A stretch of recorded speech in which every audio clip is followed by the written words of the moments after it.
또 다음 주도 1월 1일이 또 주일이에요. 이제 예배를 같이 드리게 되니까 두 번 안 드리니까 좀 시간적으로 우리가 또 두 번 하지 않는 그런 면에 우리가 편하게 할 수는 있지만 그렇다고 한 번 드린다고 해서 그 의미를 우리가 가볍게 여겨서는 안 될 것이라고 생각합니다. 오늘 성탄 축하 예배입니다. 성탄 축하 예배를 드리는 여러분들을 축하드립니다. 여러분들이 그분을 왕으로 모시고 그분의 은혜를 입었고 그분의 사랑을 알기 때문에 이 자리에서 그분을 섬기게 될 줄 믿으시기 바랍니다. 그리고 여러분들이 믿음 있는 걸 축하합니다. 세상에 그 모든 것을 가지고 있다 할지라도 믿음이 없다면 가장 불쌍한 자입니다. 우리가 총리를 지내고 대통령을 지내고 아무리 부유하게 살아도 우리가 믿음이 없다면 세상에서 가장 불쌍한 자입니다. 우리는 이렇게 성탄 예배를 드리고 이 절기를 지킬 때가 되면은 이거 뭐 기념일이니까 그냥 지나요. 그리고 들었던 메시지들 보면 거의 비슷비슷하지만 그러나 우리 교회는 다른 교회와 좀 다를 것 같아요. 나름대로 연구하고 또 준비하니까 작년하고 또 틀리네. 그렇게 여러분 받아들이면 좋겠습니다. 그러나 중요한 거는 우리가 아기 예수로 오신 그리스도를 아기 예수지라고 하면서 아기 예수께 경배한다는 그 말에 따라서 우리도 모르는 사이에 아기 예수가 우리에게 깊이 박히게 되는 그런 경향이 있습니다. 그러나 그분은 왕이십니다. 근데 오늘 본문의 제목이 뭐예요? 평강의 왕이세요. 그분은 아기 예수로 오셨지만 그러나 평강의 왕이십니다. 왕의 권세로 그분이 계속 우리들에게 약속하시고 그 일들을 이루어가시는 분이 우리 주님인 줄 믿으시기 바랍니다. 원래 이 평강의 왕 할 때는 멜기세덱 살렘 왕을 얘기하거든요. 의와 왕. 그 영역은 살렘이. 살렘은 샬롬의 뜻이고 예루살렘을 얘기하는 것이고 평강을 의미하는 거고 그 평강과 평화가 오려면 어떻게 됩니까? 나라가 정의로워야 돼요. 거짓이 없어야 돼요. 거짓이 있고 불의하고 또 뇌물이 오고 가고 하면 그 나라는 영원하지 못해요. 서로 공격하고 치고 그리고 또 어렵게 해서 그래서 결국에는 그것이 자기에게 어떤 유익이 한순간에 이루어질지 모르지만 이건 같이 망하는 거예요. 그래서 공의로운 나라가 돼야 돼요. 이 평강과 이 평화와 이 논란 우리가 받아야 될 은혜를 주려면 공의로운 나라, 정의로운 나라가 돼요. 그래서 미가서도 보면 정의가 하수같이 흐르러납니다. 나는 이 나라가 정의가 하수같이 흐르러납니다. 그리고 그런 부분에 대해서 얘기할 때 교회는 얘기하면 안 돼 이렇게 하면 그거는 그들의 꾀임에 넘어간 거예요. 교회가 바를 몫을 해야 돼요. 사실 이런 모든 잘못된 걸 지키는 것은 교회가 그 핵심 역할을 하고 있어요. 3.1운동 때도 마찬가지고 그 어떤 상황에도 마찬가지예요. 그러니까 여러분들이 저들이 만든 논리를 따라하지 마세요.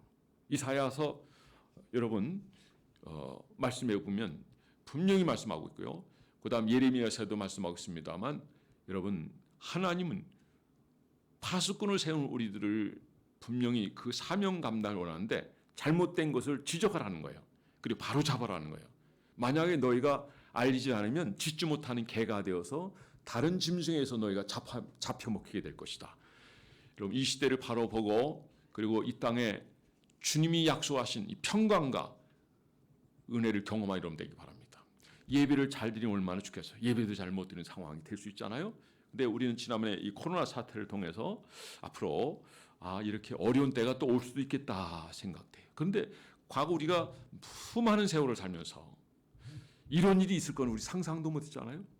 그런데 마지막 때가 되면 상황이 어떻게 변화될지 모르기 때문에 깨어있는 여러분 되길 바랍니다. 주님이 오신 시점은 여러분 유대 베들레헴 마가가 아니고 2000년 전이에요. 2000년 전. 그런데 그 시점이 어느 때냐면 세상 끝날이었다고. 사도 바울은 얘기해요. 세상 끝날에 예수님이 오셨대요. 성탄절이죠 물론. 그 세상 끝날에 오셨고 지금 세월이 지금 2000여 년 세월이 지났거든요. 2000년 세월. 그럼 지금은 세상 끝날 중에 끝날이에요. 여러분 말씀에 장명하고 그리고 성령의 지도와 인도를 받아서 그분의 인도를 받는 여러분 되어서 여러분 인생의 삶 실족하지 않는 여러분 되기를 바랍니다. 그분이 우리의 왕으로 우리를 다스릴 수 있어야 돼요. 그분이 우리를 다스릴 수 있도록 하려면 우리가 겸손해야 돼요. 그래서 그런 의미에 보면은 주님이 어떤 분인가 하는 걸 오늘 명확히 얘기해 주고 있고, 우리가 어떻게 그분을 따라야 되고 섬겨야 될 것을 분명히 얘기하고 있어요. 물론 이 자리는 축하하는 자리지만은, 그런데 이 축하의 자리가 그냥 형식적으로 아기 예수께 경배하지, 여기서 끝나면 안 됩니다.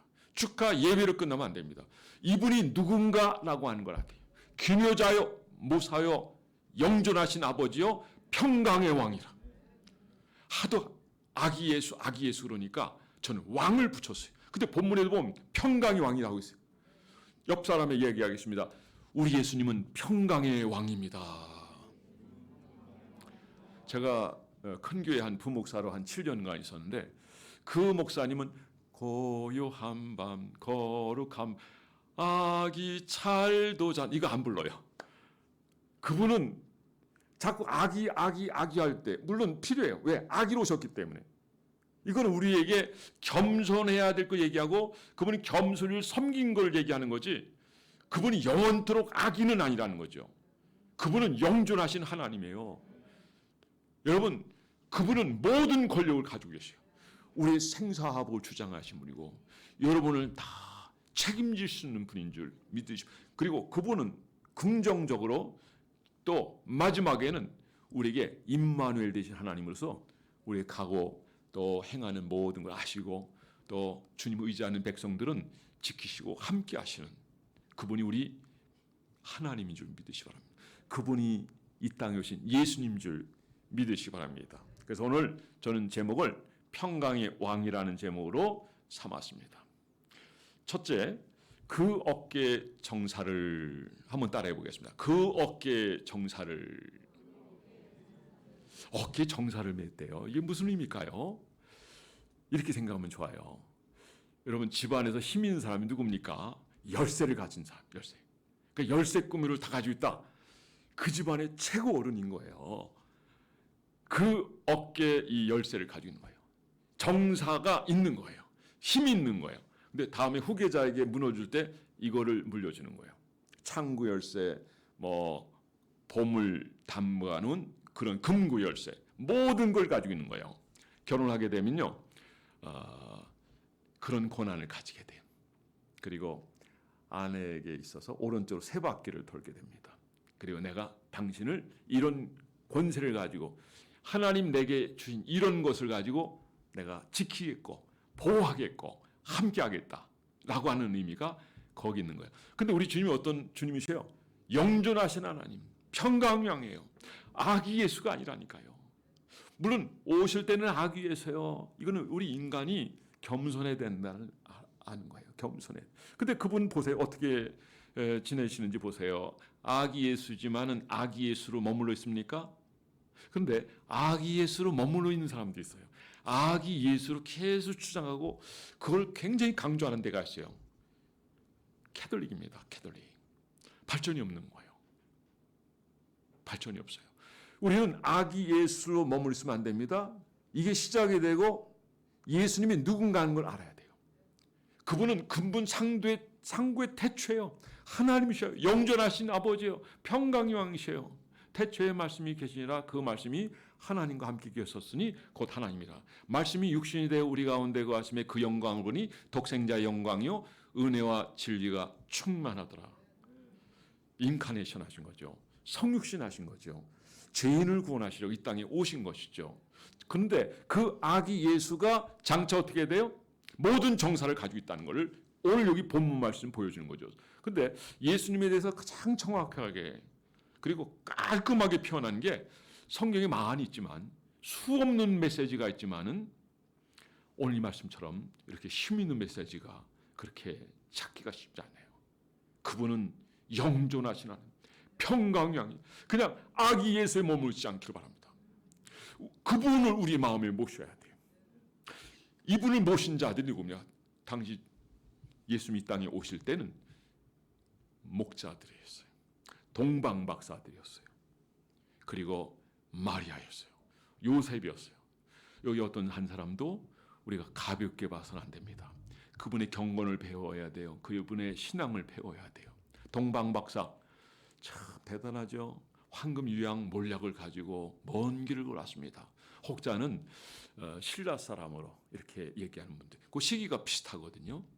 그리고 별의 움직임 이것까지 학자들이 다 밝혔는데요. 저는 상당히 긍정적으로 보고 있어요.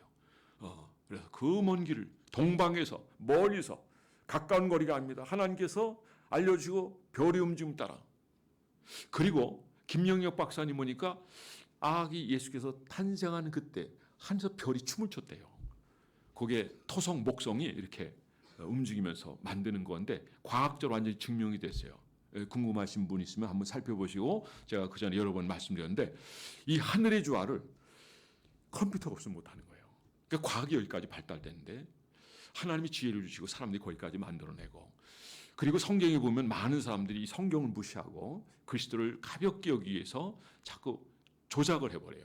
어떤 빼버리기도 하고 그리고 이성적인 판단에서 이거를 이해시키려고 하는데 여러분 그거를 우리가 절대로 따라가면 안 됩니다. 이 말씀 하나님이 우리의 영혼을 구원하게 주시기 위해서 주신 하나님 말씀 줄 믿습니다. 자, 그때 보면 어떤 거 하나도 다 잡아내요. 예수께서 운명하실 그 순간도 하늘의 빛을 잃었다 그랬죠. 어둡다 그랬죠. 그거 다 잡아냈어요. 그 시기, 날짜가 정확한 거예요. 엄밀히 따진다면 성탄절은 사실 오늘이 아니에요. 앞으로 더 있어야 되는 거예요. 오랫동안 이게 하다 보면 그 시간대를 하다 보니까 이렇게 결정돼서 정한 거지. 뭐 날짜를 뭐 좀 다른 날 지켰다고 해서 그 의미가 퇴색되는 것은 분명히 아닌 것 여러분이 아시죠? 분명한 것은 우리 주님 이 땅에 왕으로 오셨다는 걸 이걸 기억하시기 바랍니다. 아기 잘도 잔다라고 그쳐서는 안 되는 거예요. 이분이 왕이에요. 그런데 아들에서 어떻게 바뀌어지냐면 아기에서 아들로 바뀌어요. 근데 그 아들은 어떤 아들이냐? 책임을 지는 아들. 독자적으로 주관적으로 그리고 그 일을 추진해 나가는 정말 멋진 아들이에요. 보세요. 12세 때도 보면 절기를 지키러 가는데 아들 예수를 잃어버려요. 요셉과 마리아가 잊어버린 시간이 한참 지났는데도 몰라. 근데 나중에 찾다가 찾아보니까 어디 있어요? 성전에서 학자들하고 말씀을 나누고 있는 모습을 볼 수 있어요. 할렐루야. 주님 어려서부터 탁월하셨어요. 그분은 완전한 인간이지만 완전한 하나님이세요. 우리 죄인을 구원하시려고 이 땅에 오셨을 뿐입니다. 어쨌든 정사가 그 어깨에 있었어요. 우리 하나님도 마찬가지로 우리에게 이런 은혜와 이런 능력을 주신 줄 믿으시기 바랍니다. 그러나 이것을 우리가 어떻게 쓰느냐에 따라서 우리 인생의 삶은 완전히 달라지는 거예요. 그분을 왕으로 모셨을 때 그리고 그를 섬기는 자들에게 주면 은사를 주셔요. 능력을 주셔요. 하나님 나라는 말에 있지 않냐고 능력이 있다 말씀하셨어요. 근데 요즘은 사람들이 은사 받은 사람이 좀 문제 좀 일으키네 그래가지고 그걸 완전히 무시해버리는 경향인데 그렇게 되다 보면 기도도 안 하죠. 그리고 윤리적으로 신앙생활을 하죠. 그러다 보면 아주 무능력한 삶을 살게 돼요. 방언을 많이 하십시오. 그럼 방언은 많은 사들 끄집어 당기게 돼요. 그러면 기도 생활하죠. 그러면 놀라운 생활을 해요. 기쁘고 즐겁고 행복하고 주님과 교제하고 주님 임재를 경험하며 그리고 내가 주님 앞 순종되어 쓰임받는 이런 부분에 있어서 영광되고 감사하고 행복하고 그러니까 이 세상에서 가장 오래 사는 직업군이 어딘 줄 아세요? 목회자예요. 그리고 하나님의 사람들이에요. 여러분들도 주 안에서 평강을 누리고 또 은혜를 누리고 그리고 물론 우리가 꼭 일찍 세상을 떠난다고 해서 그게 나쁜 건 아니에요. 더 좋은 거 하시는 거예요. 어쩌면 더 큰 복이라고 저는 생각해요. 그러니까 사도 바울은 내가 빨리 이 두 세계에 끼었는데 빨리 그곳에 가기로 원한다. 이해하시겠어요? 왜? 천국은 너무 좋은 곳이기 때문에. 여러분 이 땅에 우리가 영원히 사는 건 아니잖아요. 한 번 죽는 건 정하는 그 외에는 심판이 있겠다. 그런데 주님은 이 세상만 얘기하는 이 세상은 전체로 보면 그림자 같은 거예요. 앞으로 그 세계를 들어가기 위해서 준비하는 기간이 바로 이 땅의 삶인 줄 믿고 영혼을 사모한 여러분 되기 바라고 그 복을 누리는 여러분 되기 바랍니다. 여호와께서 복을 명하셨나니 영영한 장수로소이다. 믿으면 그 세계를 받게 되는 줄 믿으시기 바랍니다. 두 번째 여러분들에게 말씀드리고 싶은 것은 한 아들을 우리에게 주셨다. 한 아이가 있어요. 예수 그리스도요. 이 아이는 아주 겸손한 모습을 의미합니다. 자기 자신의 포기, 희생과 헌신을 얘기하는 거예요. 자, 아이가 아들로 변했어요. 이건 겸손한 거예요. 주님처럼 겸손한 여러분 되기 바랍니다. 주님이 이렇게 말씀하셨어요. 겸손하다고 하셨어요. 나는 마음이 온유하고 겸손하니 나의 멍에를 메고 내게 배우라. 그러면 너희가 힘을 얻어. 여러분 복잡하죠? 답답하죠? 불편하죠? 교만하기 때문에 그래요. 모든 거 내려놔 보세요. 저는 이렇게 부딪히는 게 없어요. 이렇게 막 이렇게 그렇게 스트레스 받는 게 없어요. 어마어마한 스트레스가 있어도 웬만하면 다 극복이 되는 것 같아요. 내려놓으니까 그래요. 자, 우리 옆 사람에게 한번 얘기. 모든 것 내려놓으십시다. 내려놓는 것 영성이에요. 주권도 하나님께 가지고 있어요. 은혜도 그분이 주시고 그분이 허락해야 우리가 숨드시는 거고 하루하루의 이 삶도 주님 안에서 계산이 되는 거예요. 내가 뭘 한다고 해서 되는 게 아니거든요. 근데 우리가 뭘 자꾸 하려고 그래요. 내일은 어디 가서 뭘 하겠다, 장사를 하겠다. 인생의 생명이라는 건 잠깐이라는 걸 얘기하고 있잖아요. 안개 왔다 그러잖아요. 이 세상은 여러분 짧은 시간이 금방 지나가는 거예요. 여러분 우리가 뭔가 오래 대단한 걸 할 것 같아도 하나님이 허락해 주셔야 하는 거예요. 아무것도 할 수 없어요. 여러분 말씀에 사로잡힌 여러분 되기 바라고 이것이 과연 능력의 말씀 하나님 말씀으로 우리의 귀에 들려주려면 여러분이 그분을 신뢰해야 돼요. 믿어야 돼요. 기생 라합이 이스라엘 백성들에 대해서 하나님 역사하심에 대한 소문만 듣고도 정탐꾼을 영접했어요. 그러니까 여리고성이 멸망당할 때 그 연이 구원받았다는 건 아주 의미가 있어요. 믿으면 이런 구원의 역사가 임합니다. 여러분 믿으면 주님이 여러분들 크게 사용하십니다. 믿으면 기적을 경험합니다. 여러분 주님을 확실히 말씀대로 믿으면 은사를 경험해요. 능력을 경험해요. 치유를 경험해요. 회복을 경험해요. 비전과 환상을 보게 돼요. 그리고 하나님 나를 어떻게 쓰실지를 알게 되고 준비되고 준비된 만큼 하나님 쓰시는 거예요. 그러나 하나님이 여러분을 향한 위대한 계획을 가지세요. 여러분을 크게 쓰기를 원하십니다. 아기 예수를 보면서 우리는 이걸 볼 수 있어야 돼요. 아기 예수가 아니라니까요. 이분이 하시는 일은 인류의 억만 죄악을 담당하시는 거예요. 십자가에 죽으시는 거예요.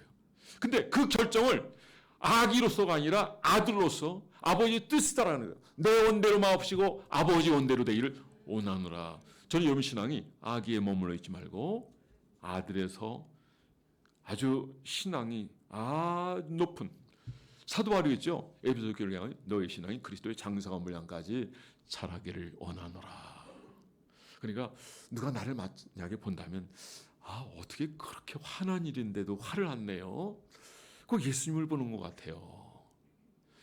여러분들을 주변 사람이 보면 마치 예수님을 보는 것 같은 그런 삶을 산다면 앞으로 여러분들은 선한 영향을 미칠 수 있을 거예요. 그래서 하나님 앞에 멋지게 쓰임받고 하늘에서 상을 잃지 않게 될 것이다. 저는 분명 믿습니다. 사도행전 말씀에 보면 이런 말씀입니다. 20장 24절에 나의 달려갈 길과 주 예수께 받은 상 하나님의 은혜의 복음을 전한 일을 마치면 나의 생명을 조금도 귀하게 여기지 아니하더라. 이게 사도 바울의 고백이에요. 그런데 사도 바울이 처음부터 그랬나요? 처음에는 밀어내요. 자기 길로 가요. 교회 핍박자요. 잔해자요. 그래서 다메섹에서 부활하신 주님을 만나죠. 그리고 하나님 만져주시고 아라비에서 또 그를 이제 훈련하고 그래서 그를 새롭게 해서 이게 소위 이제 사도 바울 신학교와 같은 것이죠. 그리고 영성이 세워지는 거죠. 이제 사도로스, 아포스토스 하나님이 보냈다는 그런 의미가 있는데 그래서 마침내는 귀하게 세워지고 쓰임받은 사도 바울이었어요. 그가 한 말은 뭡니까? 주 예수께 받은 사명. 하나님의 은혜의 복음을 증거하는 일을 마치려면 나의 생명을 조금도 귀한 것으로 여기지 아니하노라. 그러니까 우리는 아기에서 아들에서 청년으로 성장한 그리스도인으로 세워져서 사명을 감당한 여러분 되기를 주님을 축원합니다. 지금은 뭔가 잘 몰라요. 나 자신도 아직 잘 모를 수 있어요. 그런데 여러분들이 신앙이 자라고 기도하고 깨어있고 말씀을 가까이 하면 하나님 여러분들이 할 일을 알려주세요. 깨우쳐 주세요. 그래서 방향을 알게 돼요. 그래서 여러분들이 실족하지 않게 되고 이 땅에 사는 동안 하나님 앞에서 충성한 일꾼이 되고 어디서나 이익을 남기게 될 줄 믿으시기 바랍니다. 그래서 우리는 주님 앞에서 우리 존재가 어떤 존재인가를 알고 하나님의 사랑을 받았다. 그러니까 오늘 여기 일련의 모든 사건들 한 말씀으로 기억되어져 있지만 이 모든 건 나를 위한 거예요. 내가 얼마나 가치 있고 존재 있는 인물이었습니까? 그렇지 않아요. 근데 주님이 그렇게 우리를 여겨주시고 그렇게 우리를 삼아주시는 거예요. 그래서 우리에서 주님이 하신 일은 하나님이 세상을 이처럼 사랑하사 독생자를 주셨으니 이는 저를 믿는 자마다 멸망치 않고 영생을 얻게 하려 하심이라. 내년에는 우리가 표를 사명을 행하는 교회예요. 금년에는 뭐였죠? 신앙의 극대화예요. 우리 주부에 보면은 제가 성탄절이기 때문에 그림을 싹 바꿨는데 신앙의 극대화, 신앙의 극대화를 이루면 끝나는 게 아니란 말이에요. 이제는 성장한 그리스도인에서 백부장의 믿음처럼 자기 부하를 치료하고 또 사람들에게 선한 영향을, 친구를 구원하고 많은 사람들의 믿음의 귀감이 됐던 것처럼 우리도 사명을 감당해야 돼요. 그 사명이 뭡니까? 바로 예수 그리스도를 이 땅에 보내신 이유를 아기 예수 때는 그래 표현이 안 되니까 몰라. 아들이 되니까 알게 돼요. 그 다음에 겟세마네 동산에서 기도한 거 보면 분명히 주님이 왜 내가 이 땅에 왔는지, 아버지께서 나를 이 세상에 보낸 것처럼 나도 너희를 세상에 보내노라. 아포스톨 보내는 거예요. 우리는 지금 보냄받은 자예요. 여러분의 인생을 여러분 인생으로 살지 마세요. 하나님의 시간을 사세요. 그리고 이익을 남기고 충성하세요. 그러면 하나님이 비전이 분명하고 확실하면 하나님 여러분들에게 얼마든지 부어주셔요. 제가 지난번에 한번 말씀드렸죠. 어제도 제가 그거를 잠깐 읽었습니다만 우리 교단의 최정인 목사님이 선교지에서 교회를 100개를 세우시겠대요. 할 마음 있으면 한번 이 특별한 것만 한번 좋겠어요. 그 지금 83개 교회를 세우는데 이 성탄절에 뭔가 그들에게 선물을 주고 싶어 하는 거예요. 날짜가 좀 지나도 상관없어요. 우리가 좀 동참했으면 좋겠어요. 83기를 주셨어요. 나이가 80이 다 되셨는데 83기를 주셨어요. 이 열정이 얼마나 대단해요. 최의승을 아시죠? 최의승. 우리 며느리하고 성이 같아요. 그렇지? 최연지하고. 그분이 대의그룹 회장이잖아요. 어려서부터 이분이 기업을 하기 전에 하나님 내 인생의 삶에서 내가 교회를 100개를 세우게 해주세요. 근데 100개 넘었어요. 그런 비전과 그런 환상과 그런 꿈이 있으니까 하나님께서 그에게 재물을 주시는 거예요. 건강을 주시는 거죠. 그는 그 사고하는 과정에 불이 나나버렸어요. 그래도요 하나님 그를 지켜주셨어요. 돈 받으러 어떤 사람이 와서 보고는 난 당신 실례요. 당신은 그동안 성실히 살았으니까 기다려줄게요. 근데 1년 안에 다 갚았다는 거예요. 성실하면 되는 거예요. 비전과 환상을 하나만 깨어있고 믿음을 살면 우리는 언제든지 주님 앞에서 충성하고 이익을 남기게 되고 많은 사람들부터 존경과 사랑을 받게 될 줄 믿으시오 합니다. 우리는 아이로 머물러 있으면 안 됩니다. 아기 예수로 우리가 거기서만 멈추면 안 됩니다. 성장이 없으면 안 돼요. 그리스도의 장성한 물까지 자는 여러분 되기 바랍니다. 이제는 성년이 돼서는 주님이요 십자가를 치시는 거예요. 십자가에 매달리신 다음에 다 이뤘다. 뭘 다루셨어요? 우리를 구원하는 이 위대한 역사를 다 하셨어요. 이걸 위해서 겟세마네 동산에서 기도하는데 땀방울이 변하여 핏방울이 되도록 하시는 그 기도. 여러분 뭔가 좀 느낌이 옵니까? 근데 여러분들 이 느낌이 오려면 여러분들이 감정이입이 돼야 돼.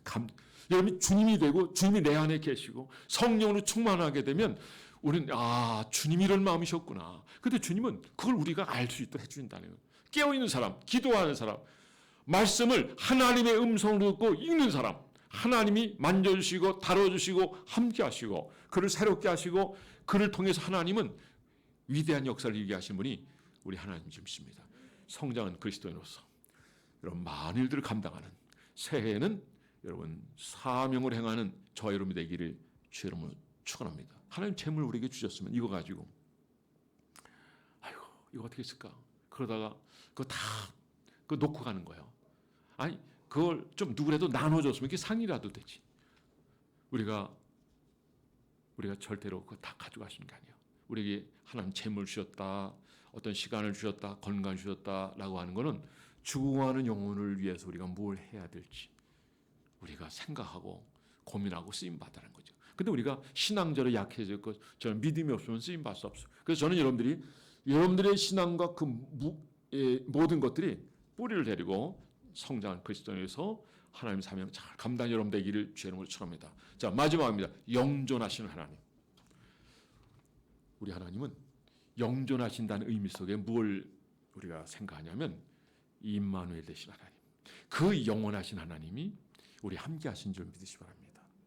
우리가 그 길을 헤쳐가고 우리가 뭘 하려고 하면 실족할 수밖에 없어요. 실망할 수밖에 없어요. 많은 사람부터 비난도 받으셨어요. 그런데 많은 사람이 혹시 나를 오해해가지고 비난할지라도 우리가 그 모든 걸 이길 수 있어요. 마치 누구예요? 노아처럼 말이죠. 예레미야처럼. 예레미야는요, 그 고을 사람들, 공내 사람이 예레미야를 다 죽이려고 그랬어요. 그러니까 하나님 뭐라고 하세요? 내가 내 동네 사람을 다 죽여버리겠다. 그 하나님 죽이셨어요. 선자를 공격했어요. 선자를 죽였어요. 선자가 전한 거 하나님 주시는 것이었어요. 그런데 고을 사람들이 그 예레미야를 죽이려 했어요. 저는 여러분들이 항상 주님과 함께하고 주의 종과 함께하고 교회와 함께하고 하나님 영광을 위해서 살아가는 여러분 되기 바랍니다. 어제 우리 최권사님이 이렇게 동영상을 보는데 그 시작할 때 올린 거예요. 몇 사람 안 앉아 있어요. 이제 나중에는 많이 모였지만은 여러분 함께하는 것이 귀한 거예요. 그래도 어제 많이 오셔서 참 감사하고 최종적으로는 밖에 나가서 전도하니까 얼마 줘요. 저는 한 10분, 15분만 하시면 좋겠는데 뭐 아주 즐겁고 더 했으면 좋겠다는 반응이더라고요. 할렐루야. 나눠주니까 다 어떤 사람은 같이 춤추고 지나가더라고요. 어쨌든 이런 우리의 이 모습들이 그들이 받아들임으로 말미암아 그들이 마음이 열리고 영혼이 열리고 구원받는 열매로 거두게 되기를 주님으로 축원합니다. 영존하신 하나님, 우리와 함께 하시는 하나님인 줄 믿습니다. 유대는 자식이 먼저 장례를 치르게 되는 상황이 되면 어디까지 부모가 따라가냐면 무덤까지만 가요. 근데 우리 주님 어디까지 가요? 영원토록. 그리고 죽음은 결코 이건 죽음으로 끝나는 게 아니에요. 우리가 신앙생활하고 믿음을 가지고 있다면 하나님의 자녀가 되었다 한다면 이건 오히려 축복이에요. 그래서 잠잔다라고 말씀하는 거예요. 그래서 요한계 14장 13절 말씀해 보면 자는 자가 주 안에서 자는 자가 주 안에서 죽은 자가 복이 있다 말씀하시는 겁니다. 여러분 주님이 지금도 우리와 함께 하시는 하나님이에요. 성찬대로만 있는 것이 아니라 365일 새로운 한 해도 영원히 함께 계신 하나님. 주님께서 제자들에게 부활하신 이후에 말씀하신 것을 볼지어다 내가 세상 끝날까지 너희와 항상 함께 있으리라. 우리 성탄절 그러면 아기 예수 거기서 머물러서 안 돼요. 여기까지 봐야 돼요. 그리고 어디까지 봐야 그분이 우리를 위해서 당하신 그 순환도 봐야 돼요. 그리고 그 이후에 여러분 로마서 말씀 보세요. 로마서 보면요 8장 26절 말씀이면 우린 빌바라지 못하지만 우리를 위해서 간구하신다 그랬어요. 그분은 늘 우리를 사랑하시고 우리를 품으시고 우리 길을 인도하시길 원하시는 분이 주님인 줄 믿으시기 바랍니다. 근데 그분은 영존하시는 하나님이셔요. 그 하나님의 사랑을 우리가 받고 있다는 점에서 여러분을 축하하고 이렇게 그 하나님이 아기 예수로 오시고 우리에게 복되게 하시고 우리가 이렇게 구원받게 하여 주시고 주님을 섬기고 교회를 섬기고 그리고 자기 자리에서 충성하게 해주신 그 하나님께 우리 한번 박수 하나님 앞에 영광 드립니다. 할렐루야. 말씀의 결론을 맺겠습니다. 여러분 성탄절이 12월 25일에서 웃고 즐기며 기쁘다 구주오셨네로 끝나는 것이 아니라 구주로 오신 예수를 어린아이로 봤지만 스스로 선택하셔서 사명의 길을 감당했던 주님처럼 여러분 새해는 사명을 행하는 우리 교회가 되고 이 성탄의 이 감격과 기쁜 소식을 품고 영존하신 그 주님과 함께 임마누엘 되신 그 하나님과 함께 그리고 동행하며 위대한 역사를 이루고 그리고 주님이 주신 여러분 모든 복을 받아 누리는 그리고 하나님 앞에 영광 돌리는 저와 여러분이 되기를 주 이름으로 축원합니다. 모두 자리에서 일어나겠습니다. 이 시간